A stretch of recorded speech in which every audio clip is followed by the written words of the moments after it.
नमस्कार दोस्तों, आप सबका स्वागत करती हूँ हमारे YouTube channel positive success rule पर। एक औरत सिर पर लकड़ियों का एक बड़ा सा गट्टा उठाए शहर की ओर आ रही थी।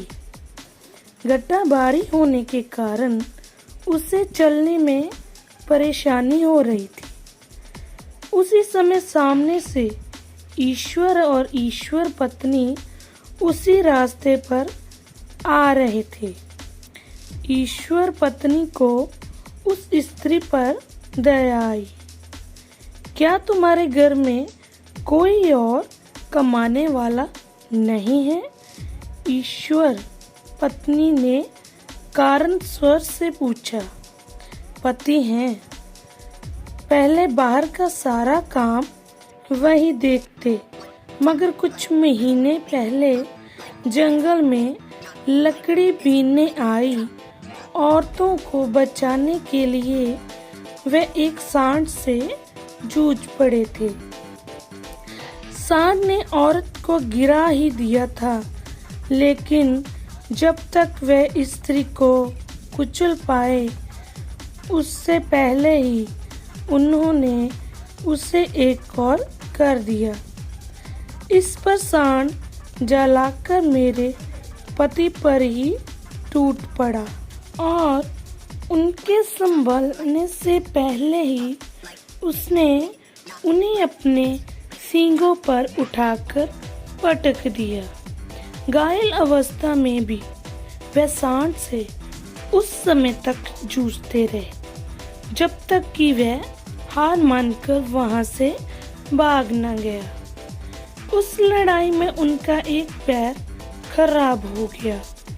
अब वह बाहर आ जा नहीं सकते, इसीलिए घर का काम देखते हैं। जंगल का काम मुझे संभालना पड़ता है।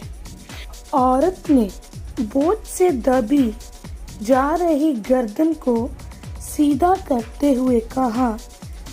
ईश्वर पत्नी ने अपने पति से उस स्त्री के दुख को दूर करने हेतु कहा। ईश्वर पत्नी ने उस स्त्री को कहा, मेरे पति ईश्वर हैं, वह चाहे तो तुम्हें सुखमय जीवन का आशीर्वाद दे सकते हैं। उसके बाद तुम्हारे सारे कष्टों का अंत हो जाएगा। पर मुझे तो कोई कष्ट नहीं है। सिर पर बोझ का गट्टा लेकर चलना क्या कम कष्टदायक है?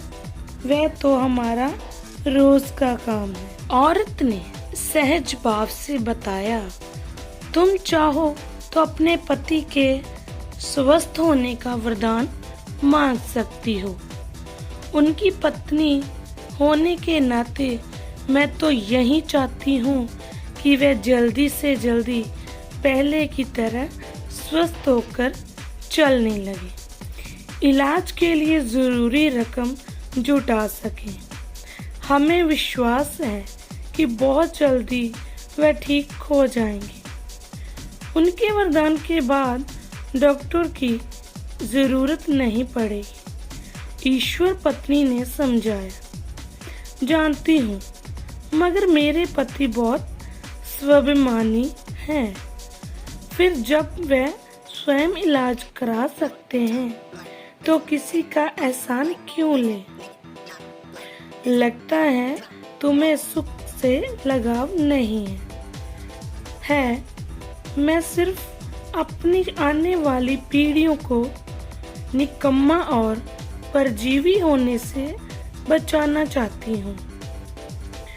आज आप मुझे वरदान देकर सुखी बना देंगे, मगर मेरे बच्चे, उन्हें तो मैं अपने जीवन से ही शिक्षा दे सकती हूँ।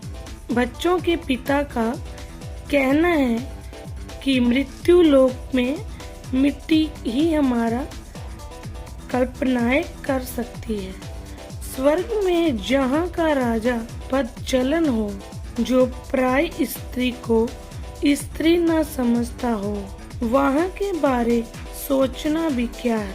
उस स्त्री ने ईश्वर पत्नी को कहा, मैं अपने पति के स्वाभिमान को कम नहीं होने देना चाहती। आपका बहुत बहुत धन्यवाद। कहकर वह स्त्री अपना गट्ठर उठाकर चल दी। धन्यवाद दोस्तों। अगर आपको वीडियो से कुछ भी सीखने को मिला है तो वीडियो को लाइक और चैनल को सब्सक्राइब करें।